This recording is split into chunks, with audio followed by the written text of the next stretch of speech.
وهارن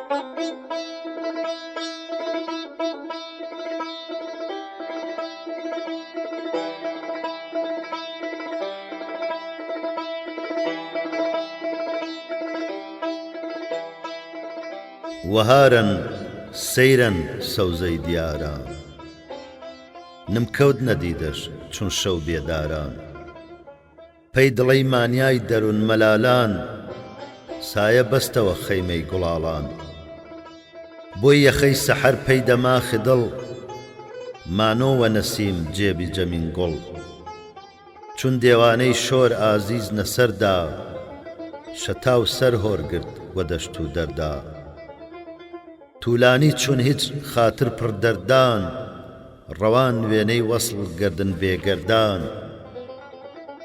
های جەشنۆی وەشت ڕۆحەفزای کاوان، ئای جەشاخەی تاف سافی سەراوان. نەک چون تافی چەم پڕ ئەسرینە چەرخ، بارەکەڵڵا چەرخ هەی ئافەرین چەرخ. چەنی جەهەستی وێت تەواساییت، چەنی جۆشی عەشق مەجنون ئاساییت. بدیە چۆن هۆردان وە نامونەنگدا، بێپەروا مدۆوێژ وە ڕووی سەنگدا. های ساقی هەڵای سەرمایی خامی، نمە دۆم وە دەست ڕای نێکنامی. باوەرە وەشوەش سادەی هەی پەیکەی، تافە قەڵوەزەی سافە شیشەی مەی. مەوجش بنچینەم بدۆوە هەمدا، هەستیم دۆوە بەرد هەردە عەدەمدا.